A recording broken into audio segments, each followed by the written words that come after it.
今日、ホルムズ海峡で米海軍の駆逐艦3隻がイランに攻撃されたのだ。ミサイルとドローンが降り注いだのだ。しかもこれ、停戦中の出来事なのだ。停戦中に攻撃ってどういうことですか？停戦って戦いをやめる約束じゃないんですか？しかも3隻同時に狙われたってかなり組織的ですよね。まさにそこが今日の確信なのだ。米軍とイラン軍が互いに相手が先に違反したと言い合っている。どちらが嘘をついているのか、なぜこんな事態になったのか、そして日本のエネルギー安全保障への影響を全部掘り下げるのだ。まず時系列から入るのだ。2026年4月初旬、米国とイランは約1ヶ月間の停戦に合意した核開発の交渉を進めるための戦闘の位置指定しだったのだ。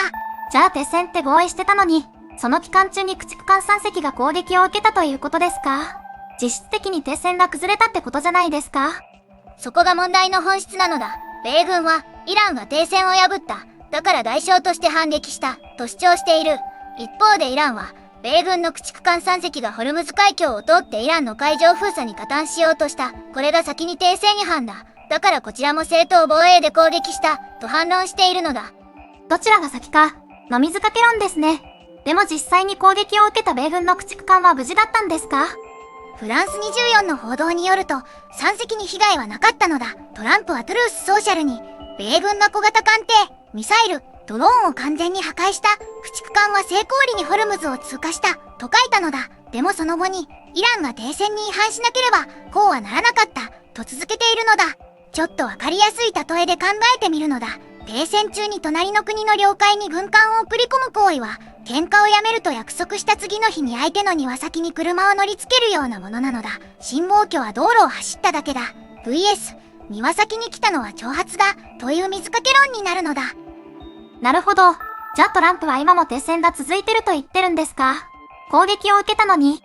これが一番奇妙な点なのだ。トランプは停戦は今も有効だと言い切ったのだ。同時にイランが合意に署名しなければ今日よりはるかに激しく、はるかに暴力的に叩きのめすとも言ったのだ。停戦有効しながら軍事的圧力をかけるという矛盾した二枚舌の外交が展開されているのだ。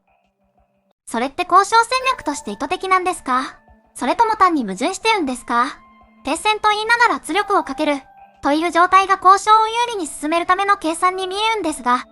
鋭い分析なのだ。実はこれはトランプが第一次政権から使っている最大圧力外交の応用版なのだ。軍事行動で実際のダメージを与えながら停戦というラベルを貼り続けることでまだ交渉の余地があるという建前を維持するのだ。核合意の交渉テーブルを崩さずに相手を追い込む手法なのだ。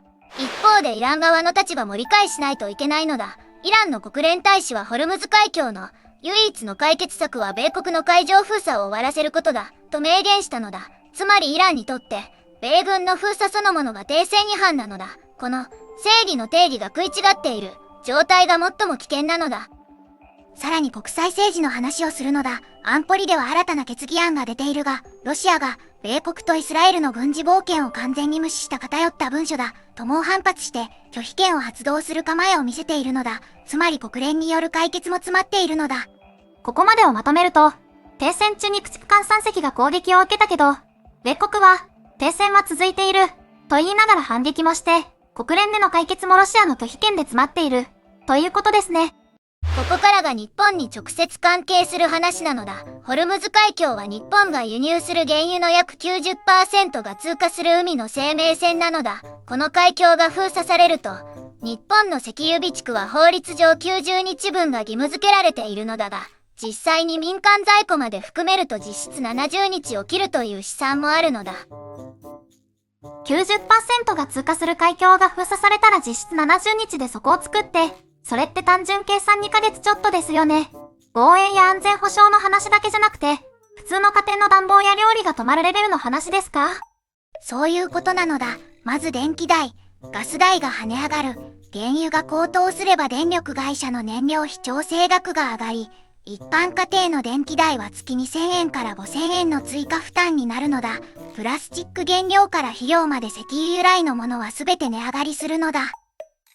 安全保障、防災の観点でも日本は他の先進国と比べて非常に脆弱なのだ。ドイツはロシアからのガス遮断を経験した後、LNG や再生可能エネルギーへの転換を急速に進めた。フランスは原発が電源の約 70% を占めるから石油への依存が低い。日本は原発の再稼働が進まない中で、石油、LNG への依存度が極めて高いままなのだ。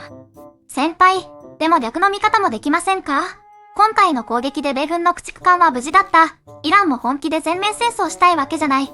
双方が、やってるふり、をしながら交渉を続けている、という解釈もあるんじゃないですか？それは確かに一面の真実なのだ。イランは核保有国になることが目標で、そのためには体制を維持しなければならない。全面戦争で体制が崩壊するリスクは避けたいのだ。米国側も今、中国、ロシアとの対立を抱えており、中東で泥沼化したくない事情があるのだ。ただし、そのシナリオが崩れるトリガーが存在するのだ。それはイランが核兵器の完成に限りなく近づいたと米国が判断した瞬間なのだ。トランプは今日も、イランが核兵器を持ったら確実に使う、と発言したのだ。この判断が誤算で引き起こされた時、ホルムズは本当に封鎖されるのだ。冒頭で、停戦中なのに攻撃された、という話をしたのだ。でも本当の問いはここなのだ。停戦、というラベルは何の意味も持たなくなっているのに、なぜ双方がその言葉を、友好、と呼び続けるのか。それは次の交渉のドアをどちらも閉めたくないからなのだ。扉が開いているうちが、まだ外交の余地があるのだ。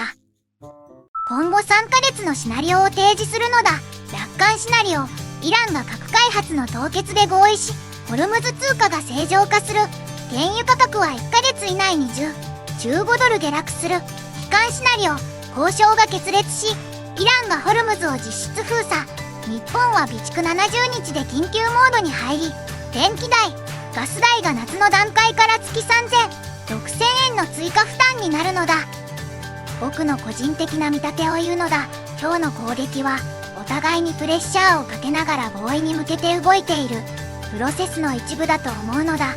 だがホルムズ封鎖の本当のリスクは誤算から生まれる。一方の判断ミスが連鎖反応を起こす。歴史的に中東の大規模衝突は常に、誰も本気で戦争したかったわけじゃない、状況から始まってきたのだ。今日覚えてほしい数字は何ですか？と聞くとしたら、私は70日だと思います。日本の実質的な石油備蓄限界、この数字がいつか現実の意味を持つ日が来ないことを祈りたいです。皆さんは今後の事態、交渉は成立するか、崩壊するか、コメントで予想を教えてください。来週も地政学ウィークリーでお届けするのだ。ホルムズ情勢の続報が入り次第、速報動画も出すのだ。気になった人はチャンネル登録と高評価よろしくなのだ。また明日、なのだ。